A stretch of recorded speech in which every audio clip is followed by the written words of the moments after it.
जूठन जो उनकी आत्मकथा है उसकी पांडुलिपि राजेंद्र यादव जी ने मुझे दी थी और उन्होंने कहा था कि ये बहुत अच्छी किताब है और इसे तुम छापो, कि आपके माध्यम से ही ये बात बाहर पहुँचे, जिसके पास भी उनकी चीज़ें हैं जो अप्रकाशित हैं, संकलित हैं, वो सब अगर या तो वो खुद उसको प्रकाशित करें और या हम तक पहुँचाएं, हम उनका सारा काम एक अपने दायित्व बोध के साथ, एक सम्मान के साथ करना चाहते हैं।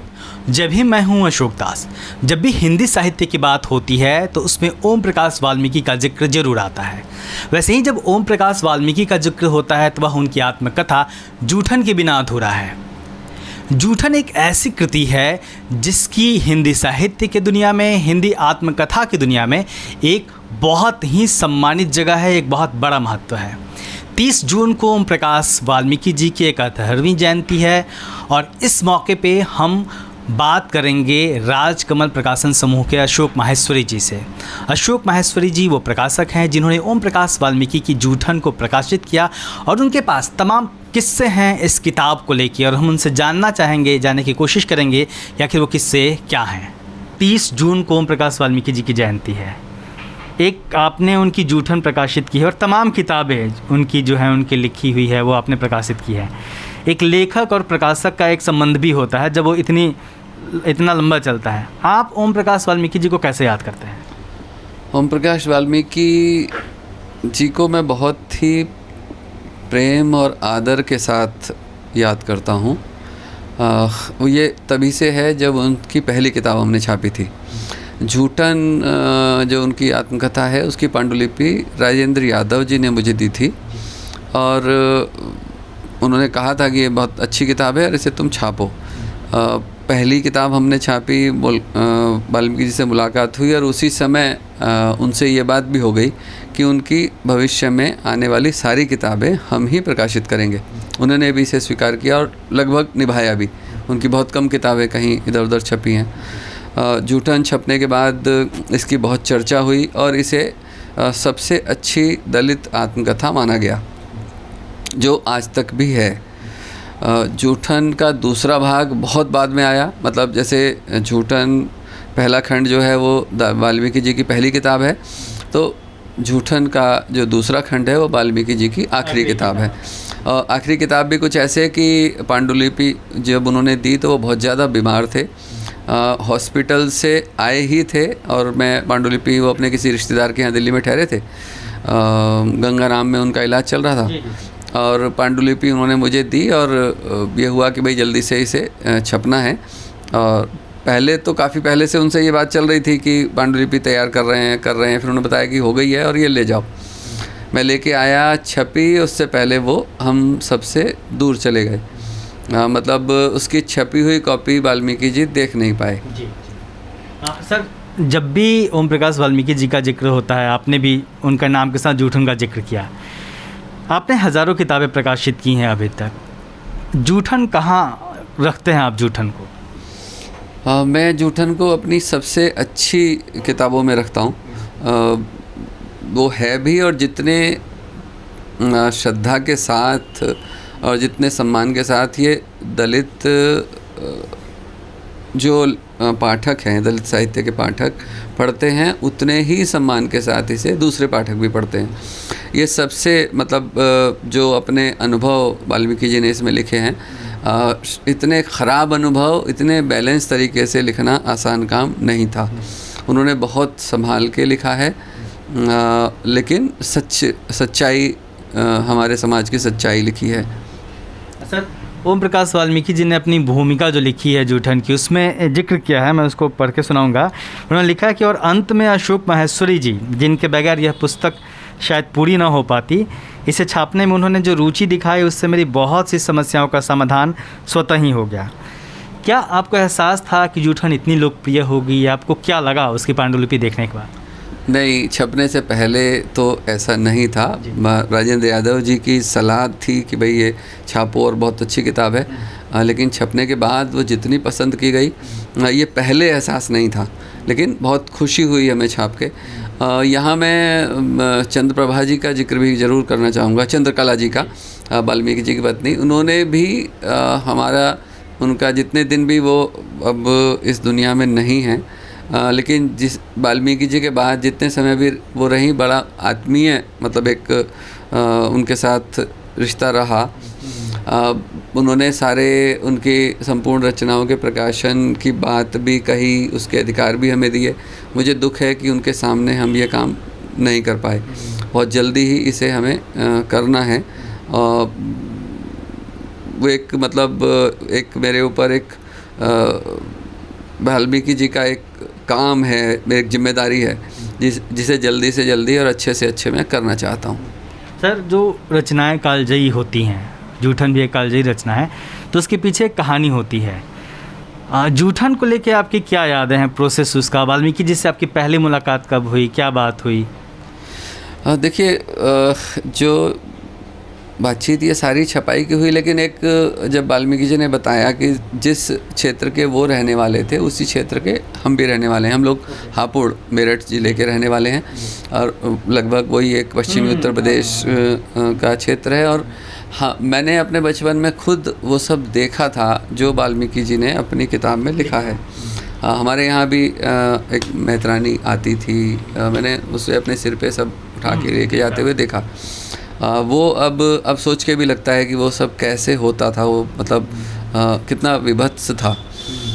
तो मानव के नाते हाँ, एक तो वो सब था। वाल्मीकि जी से बात हुई तो मतलब वो सब दृश्य जैसे सामने आए और ये फ़ैसला लेने में मुझे बिल्कुल भी देरी नहीं लगी कि ये काम हमें करना चाहिए, जल्दी करना चाहिए। अब हमने किया।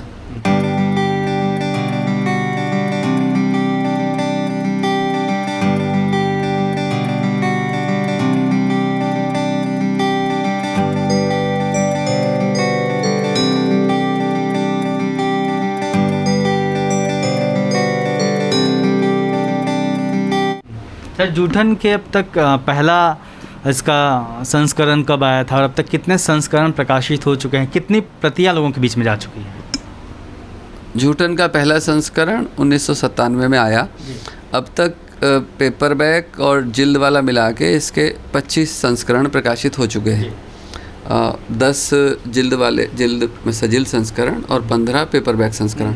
मुझे लगता है कि अब तक इसकी 50,000 से ज़्यादा प्रतियां पाठकों के बीच जा चुकी हैं। इसी प्रकार इसका दूसरा संस्करण आते ही जल्दी इसके संस्करण प्रकाशित हुए। दूसरे संस्करण के पहला ये आया संस्करण 2015 में और इसके 3 संस्करण सजिल्द छपे हैं और पेपरबैक इसका साथ ही आ गया था और 7 संस्करण इसके पेपरबैक छपे हैं। तो लगातार इसकी लोकप्रियता का ही प्रमाण है कि हर साल तकरीबन संस्करण इसका हो रहा है और पाठकों के बीच किताब हाथों हाथ ली जा रही है। दूसरा संस्करण कैसे बात हुई कि इसको लिखना है? क्या तय था कि हाँ दूसरा लेके आना है या फिर कोई ऐसी बात हुई कि उन्होंने कहा कि नहीं दूसरा संस्करण भी आना चाहिए? ये बात हुई थी उनसे कि भाई अब जूठन का आगे का हिस्सा लिखिए। मतलब वो कई बार जैसे बातचीत में अपनी परेशानियां बताते थे कि अब देखिए वहाँ ट्रांसफ़र कर दिया, ये मैं मतलब ये कुछ मतलब कि जब तक लोगों को पता नहीं चलता है कि मैं क्या हूँ तब तक दूसरे ढंग से बात होती है, पता चल जाता है तो ये हो जाता है।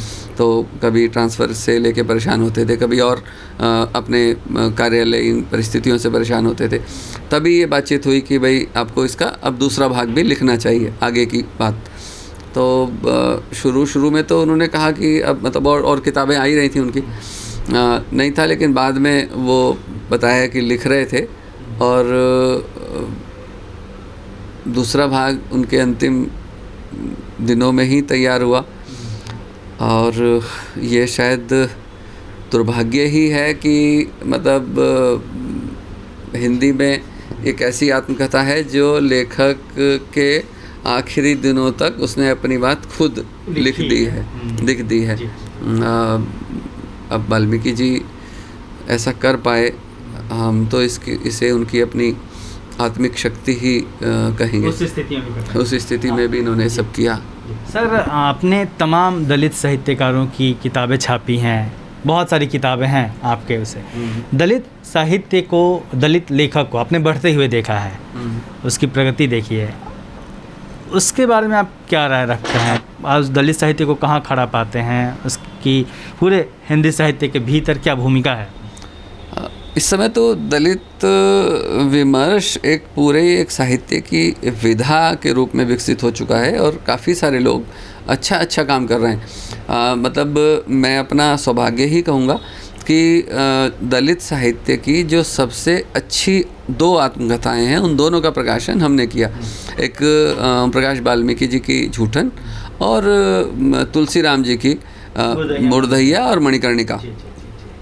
तुलसीराम जी उसका 3रा भाग भी लिखने की तैयारी कर रहे थे, दुर्भाग्य से वो भी उसे नहीं कर पाए, लेकिन ये सबसे अच्छी आत्मकथाएं हैं। इसके अलावा अपने मोहनदास नेमिष राय और काफ़ी सारे लोग हिंदी में, सूरजपाल चौहान, अपने ये जो दिल्ली विश्वविद्यालय में हैं, सब मतलब एक दलित साहित्य को लेकर के हाँ बहुत आगे बढ़ गए। मराठी का दलित साहित्य की शुरुआत भी हिंदी में प्रकाशन की हमने की। दया पवार की किताबें, अछूत, सोन कांबले की किताब यादों के पंछी, रामनगरकर की किताब रामनगरी, ये सब हमने ही, और बिल्कुल शुरुआती जब ये किताबें मराठी में आई थी उसी समय हमने छापी थी। सर एक वक्त था जब दलित साहित्यकारों को बहुत तवज्जो नहीं दी जाती थी। राजेंद्र यादव जी की वजह से संभव हो पाया हंस के जरिए कि उनको लिखने का मौका मिला। लेकिन आज के वक्त में तमाम प्रकाशक दलित साहित्य छापना चाहते हैं, तो ये बाज़ार का असर है, फ़ायदे नुकसान का असर है, सौदा है, या फिर सोच बदल रही है प्रकाशकों? मुझे तो बाज़ार का असर ही ज़्यादा लगता है। उदाहरण के लिए मैं ये कहना चाहूँगा कि जैसे हम ओम प्रकाश वाल्मीकि जी को ही लेते हैं। वाल्मीकि जी की जितनी और किताबें दूसरे प्रकाशकों ने छापी हैं वो आज उपलब्ध नहीं हैं। वाल्मीकि जी मतलब चंद्रकला जी इसकी कोशिश करती रही कि वो किताबें उपलब्ध हो जाएं या उनका कुछ अता पता तो मिल जाए, वो किताब छप रही हैं नहीं छप रही हैं, बिकी हैं नहीं बिकी हैं, प्रकाशक से कुछ उसका हिसाब मिल जाए, कुछ जानकारी मिल जाए, वो अंत तक नहीं हो सका। तमाम दलित साहित्य की किताबें हैं जो उनका कंटेंट होता है कि विद्रोही कंटेंट होता है। इसके अलावा भी आपने सच्ची रामायण भी प्रकाशित की और तमाम तरह की मतलब एक ऐसा साहित्य प्रकाशित किया जिसे समाज का एक वर्ग पसंद नहीं करता है कि वो बातें सामने आए उस तरीके से। क्या आपको उस वर्ग द्वारा कभी टोका गया, कहा गया कि ये क्या कर रहे हो, इसकी क्या ज़रूरत है छापने की? एक विरोध झेलना तो कुछ भी आप ऐसा करो जो लोगों को पसंद ना आता हो, विरोध तो झेलना ही पड़ता है। अब ये सच्ची रामायण के संदर्भ में तो काफ़ी हमें चिट्ठियाँ भी आईं, धमकियाँ भी आईं, मुकदमा कर देने के तक की नौबत आई। तो ये सब चलता है और क्योंकि हम उसी क्षेत्र से आते हैं जिससे वाल्मीकि जी थे, जिस क्षेत्र की ये उन्होंने अपनी कहानी लिखी है, तो हमारे आपस के लोगों ने भी कहा कि भाई ये तुम ये क्या क्यों छाप रहे हो, लेकिन जो सच है उसे आना चाहिए। अगर हम सच को झुटलाएंगे, स्वीकार नहीं करेंगे तो सुधारेंगे कैसे? और समाज जब हम देख रहे हैं कि इतनी ज़्यादा असमानता है हमारे समाज में, तो वो तो ख़त्म होनी ही चाहिए। मतलब कम से कम हम उसको ख़त्म, मुझे लगता है कि हमारी अधिकार में या हमारी उतनी ताकत नहीं है कि हम उसे ख़त्म कर सकें, लेकिन एक उसमें अपनी आहुति तो एक दे ही सकते हैं। बस यही सोच के ये सब काम किया जाए। सर आखिरी सवाल है, ओम प्रकाश वाल्मीकि जी ने अपने दूसरे खंड में भी आपका जिक्र किया है और बहुत सम्मान से किया है कि उनके बारे में क्या कहूँ, वो आखिरी वक्त तक मेरे साथ खड़े रहे हैं, बहुत मजबूती दी। आखिरी दिनों की क्या यादें हैं उनकी आपके जहन में? ये तो वाल्मीकि जी का बड़प्पन है कि उन्होंने ऐसा लिखा है। हम मतलब इतनी सबकी अपनी अपनी इतनी सारी दिक्कतें, इतनी सारे उलझाव होते हैं कि कितना साथ दे पाते हैं, बहुत बहुत मुश्किल होता है। बस हाँ ठीक है, एक भावनात्मक लगाव, बातचीत वो थी जो लगातार उनसे चलती थी।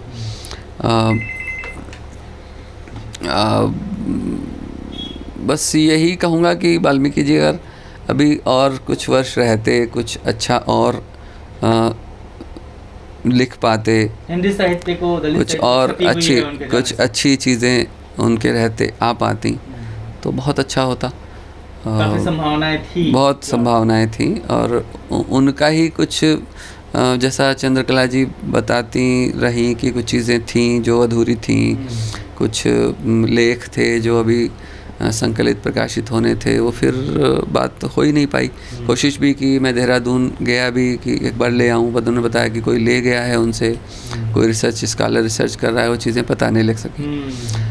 तो मैं आशा यही करूँगा कि आपके माध्यम से ही ये बात बाहर पहुँचे, जिसके पास भी उनकी चीज़ें हैं जो अप्रकाशित हैं, संकलित हैं, वो सब अगर या तो वो खुद उसको प्रकाशित करें और या हम तक पहुँचाएं। हम उनका सारा काम एक अपने दायित्व बोध के साथ, एक सम्मान के साथ करना चाहते हैं।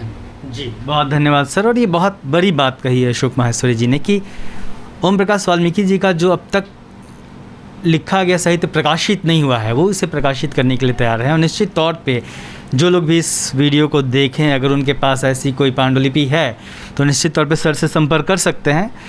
और ओम प्रकाश वाल्मीकि जी को लेकर तमाम लोगों की यादें हैं, तमाम लेखकों की, पत्रकारों की, तमाम साहित्यकारों की, और मुझे भी आखिरी वक्त में उनके साथ जुड़े रहने का मौका मिला और जूठन उन्होंने खुद अपने हाथ से साइन करके दिया था। तो एक बहुत बड़ा व्यक्तित्व रहे ओम प्रकाश वाल्मीकि जी। और 30 जून 2021 को उनकी 71वीं जयंती है। इस मौके पे एक बार फिर से हम उनको याद करते हैं, उनको नमन करते हैं। सर, आपने वक्त दिया, आपका बहुत बहुत धन्यवाद। जय भीम।